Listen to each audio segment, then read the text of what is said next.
"We have good reason to be angry with Mr. Nilsson," said Pippi. "He's always doing this. He ran away from me once in Surabaya and took a job as a housekeeper to an old widow." That last bit was a lie, of course, she added after a pause. Tommy suggested they should each go in a different direction to look. Annika didn't want to at first, but Tommy said, "You aren't scared, are you?" Naturally, Annika wasn't prepared to tolerate such an insult, so off all three went on their separate paths. Tommy's path took him across a field. He didn't find Mr. Nilsson, but he found something else. A bull. Or to be more exact, the bull found him. And the bull didn't like Tommy, because he was an angry bull that wasn't too keen on children. He came charging up with his head lowered, bellowing unpleasantly, and Tommy let out a yell of terror that could be heard throughout the forest. Pippi and Annika heard it too, and came running up to see why Tommy had yelled. By that time, the bull had already caught Tommy on its horns and tossed him high in the air.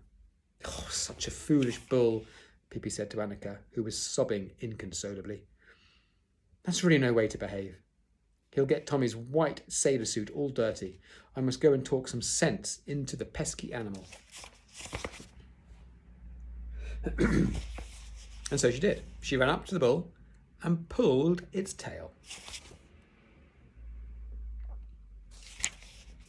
"Excuse me for breaking in," she said. And because she pulled hard, the bull turned round and saw another child he thought he'd toss on his horns. "As I said, excuse me for breaking in," Pippi said again. "And excuse me for breaking off," she added, and she broke off one of the bull's horns.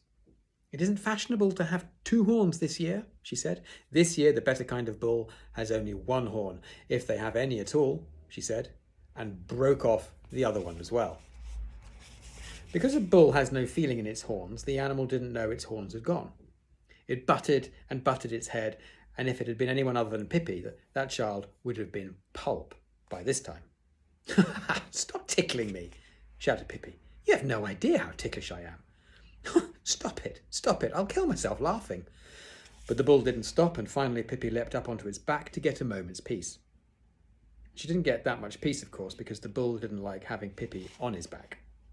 He bucked and threw himself around wildly to try and get her off, but she simply held on tighter with her legs and stayed where she was. The bull charged backwards and forwards across the field, bellowing so much that steam came pouring out of its nostrils. Pippi laughed and shrieked and waved to Tommy and Annika, who were standing some distance away, trembling like aspen leaves. The bull whirled round and round and tried to throw Pippi off. "Here I am, dancing with my little friend," sang Pippi, glued to its back. Eventually the bull grew so tired that he lay down on the ground, wishing there were no such things as little children on this earth. He'd never thought children were especially necessary anyway. "Are you thinking of having an afternoon nap now?" Pippi asked politely, "in which case I won't disturb you." She stepped off his back and walked over to Tommy and Annika. Tommy had been crying a little. He had a cut on one arm, but Annika had wound her handkerchief around it so it didn't hurt any longer. "Oh, Pippi," Annika said frantically when Pippi came back. "Shh," whispered Pippi. "Don't wake the bull. He's sleeping, and if we wake him up, that will only make him grumpy." Mr. Nilsson, where are you?" she yelled loudly the very next second, not caring about the bull's afternoon nap. "We've got to go home." And sure enough, there sat Mr. Nilsson, curled up in a pine tree. He was sucking the end of his tail and looking miserable. It wasn't much fun for such a little monkey to be left alone in the forest. He scampered down from the tree and up onto Pippi's shoulder and waved his straw hat the way he always did when he was really happy. "So you decided not to become a housekeeper this time?" said Pippi, stroking his back. "Bother. That truly was a lie," she added. "But if it was truly, couldn't be a lie," she said, thinking it over. "You see, when it comes down to it, he really was a housekeeper in Surabaya, after all, and now I know who's going to make the meatballs from now on." They wandered homewards with Pippi's dress still slapping and her shoes still squelching. Tommy and Annika thought it had been a wonderful day, despite the bull, and they sang a song they had learned at school.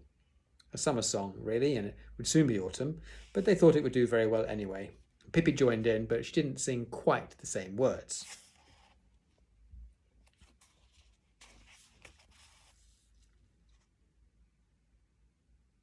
So the song that